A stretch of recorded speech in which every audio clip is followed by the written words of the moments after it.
Uno de los tres caudillos de la rebelión era Espartaco, un nómada de Tracia, pero no solo de gran talento y fuerza, sino aún, en el juicio de la dulzura, muy superior a la suerte que tuvo, y parecía más propiamente griego que tracio. Hoy en Academia de Incrédulos, Espartaco, el esclavo que azotó a Roma.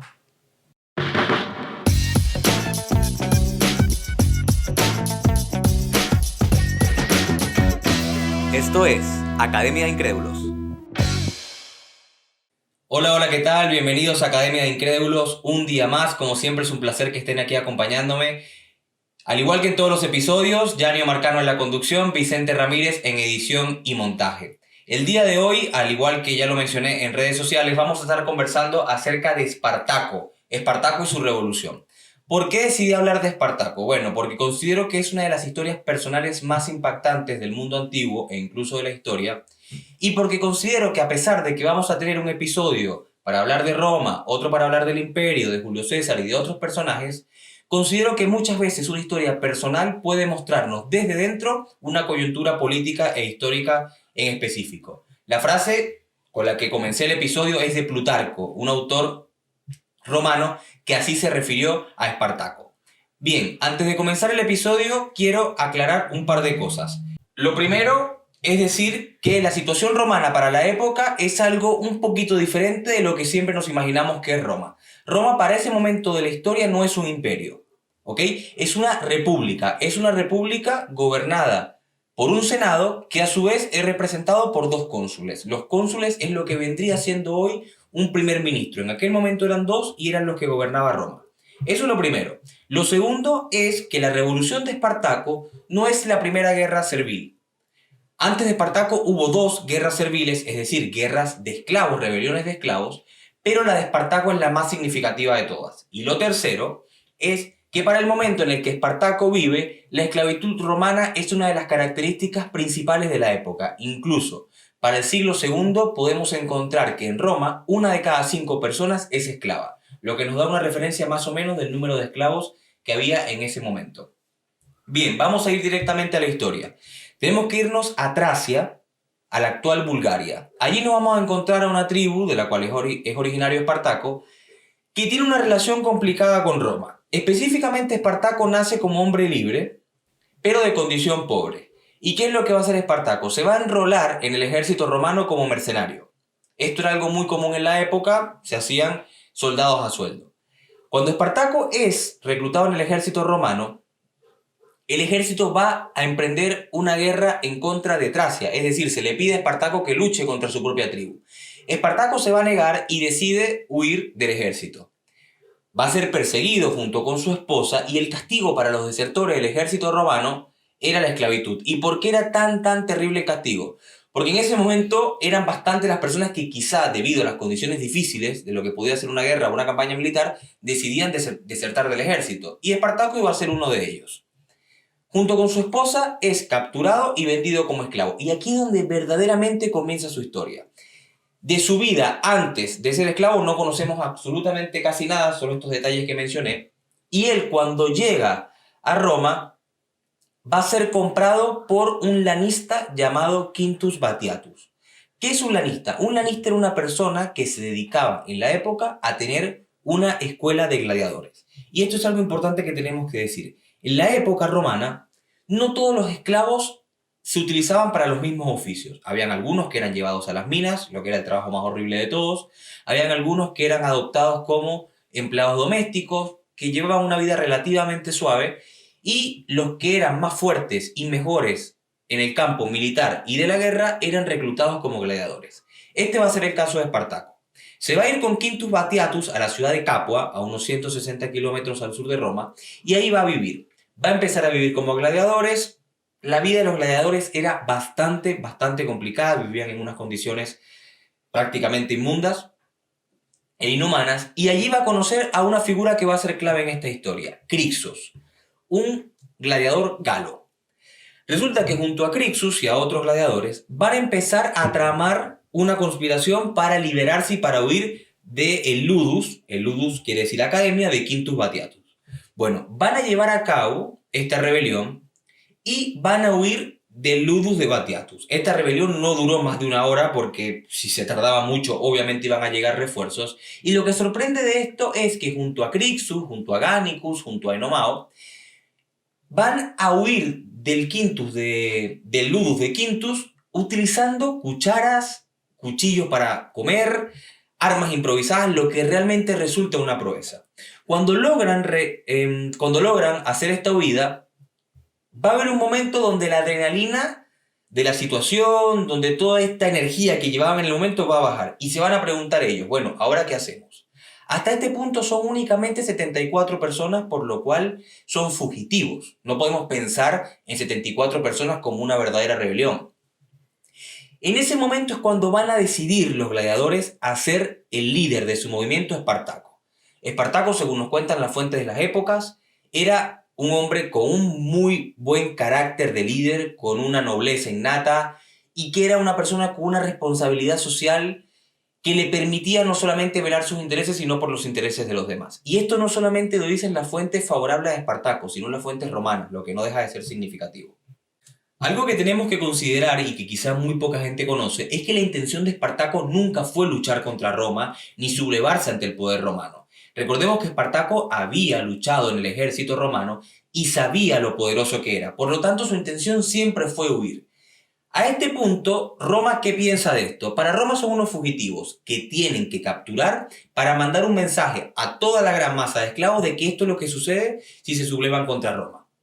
Para este punto, Roma va a enviar a sofocar la revuelta de Espartaco a Claudio Glaber, un legado romano, si vieron la serie de Espartaco se acordarán de él, junto a 3.000 reclutas, es decir, la peor fuerza militar de Roma.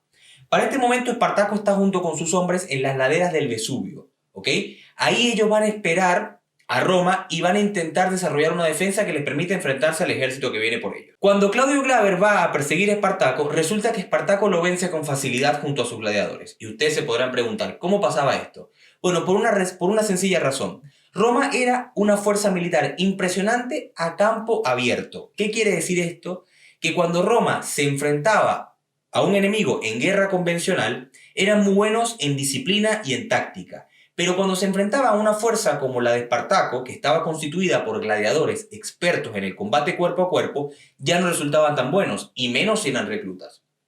Cuando Espartaco vence al ejército de Glaber, se va a empezar a correr la voz por el imperio de que ya no son unos fugitivos, de que es una rebelión. Y se les va a empezar a unir una masa de esclavos y de campesinos impresionante, la mayoría de ellos que no eran expertos en el arte de la guerra, y van a conformar un ejército de 100.000 hombres, una completa locura para la época. Resulta que a este momento ya Roma empieza a considerar el caso Espartaco como un problema de consideración. Y lo que van a hacer es que deciden enviar a sus mejores generales a luchar contra Espartaco. Pero sus mejores generales no acuden, y por una sencilla razón, porque la gloria en Roma estaba considerada para aquellos generales que conseguían territorios ajenos a Roma. No para aquellos que sofocaban una revuelta, era un trabajo de poca categoría y nadie quería venir a luchar contra Espartaco por esto. Resulta que para este momento se va a generar una fricción entre Espartaco y Crixus, el galo que mencioné, el compañero gladiador de Espartaco, y Crixus decide irse junto a 20.000 de los hombres del ejército para luchar contra Roma. Recordemos que Crixus no conocía a Roma, no conocía al ejército romano y Espartaco sí, por eso quizás Espartaco nunca decide enfrentarse abiertamente a Roma. Crixus se va con sus 20.000 hombres, Roma se entera de esta situación y decide enviar 2 ejércitos tras ellos. Uno contra Crixus y uno contra Espartaco. El ejército que va en contra de Crixus los vence y asesinan a Crixus. Y ahora van los 2 ejércitos juntos a luchar contra Espartaco. Lo que va a suceder es que Espartaco los vence a los 2 en una proeza militar sin parangón. Y Roma, para este punto, ya decide que esto no puede continuar porque en la propia ciudad romana se empieza a generar un sentimiento de pánico respecto a lo que podía ser una invasión de Espartaco a Roma. Y es en este punto donde entra el otro personaje clave de la historia, Marco Licinio Craso. Era un político arrogante, despreciable, bastante antipático según lo que nos cuentan, y cuando ve que ya sí hay gloria en derrotar a Espartaco por el nombre que se ha hecho Espartaco, decide comprar un ejército e ir a enfrentarlo. Para este momento los hombres de Espartaco deciden ir al norte, a la última frontera de lo que era Roma, para tratar de encontrar su libertad. Y cuando están a punto de cruzar la frontera romana, los hombres de Espartaco le dicen que no lo van a acompañar. Y esto es porque a pesar de que Espartaco conocía más allá de Roma, muchas personas no. Y deciden quedarse dentro de los límites romanos y seguir saqueando, seguir conquistando territorios y enfrentarse a Roma. Algo parecido a lo que pensaba Crixus. Aquí las fuentes nos son un poco mixtas. La mayoría nos van a decir que Espartaco, en un ejemplo de solidaridad con sus soldados, va a decidir quedarse con ellos. Para este punto recordemos que Espartaco viene cosechando victoria tras victoria y durante un año humilla a Roma. Marco Licinio Craso se entera de esto y va a empezar a perseguir a Espartaco hacia el sur. El plan que desarrolló Espartaco, que era ya su última bala, era llegar al punto sur de lo que era Roma y allí alquilar unos barcos que lo llevaran a la isla de Sicilia y allí tratar de conquistar Sicilia con sus soldados. Esto no pasó porque los barcos que contrató Espartaco para que lo llevaran a Sicilia, una pequeña isla cerca de la península itálica, nunca van a llegar. Para este momento, cuando esto sucede, Espartaco entiende que su último cartucho y su última bala es enfrentarse en campo abierto contra Craso. Él mismo ya auguraba que la derrota era inminente porque recordemos que era el único que conocía verdaderamente la situación al ser el único de su ejército que había convivido con lo que era un ejército romano. Bien, en esta batalla contra Craso, Craso va a resultar victorioso, va a asesinar a la mitad de los hombres de Espartaco, incluido él, y su cadáver nunca iba a ser encontrado. Resulta que Craso no solamente va a asesinar a la mitad de los hombres de Espartaco, sino que para mostrar su poder y su autoridad, va a decidir crucificar a 6.000 de los hombres de Espartaco en el camino hacia Roma, en la vía Apia. Esto muestra no solamente la brutalidad de la época, sino también el carácter de Craso. Craso hizo esto buscando mostrar su poder y convertirse en leyenda. Pero no puedes comprar la historia. La guerra del recuerdo la iba a ganar Espartaco. Hoy es una leyenda y de Craso no se acuerda nadie. Al final, la reflexión que podemos hacer de todo este caso es que Espartaco fue un hombre excepcional. Un líder como pocos se han visto y que combinaba el talento militar de Alejandro Magno con la justicia social de líderes de nuestra época.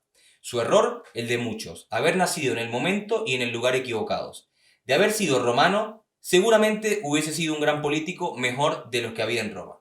Aún así, su vida nos dio una leyenda y un símbolo de la lucha contra la opresión de los poderosos.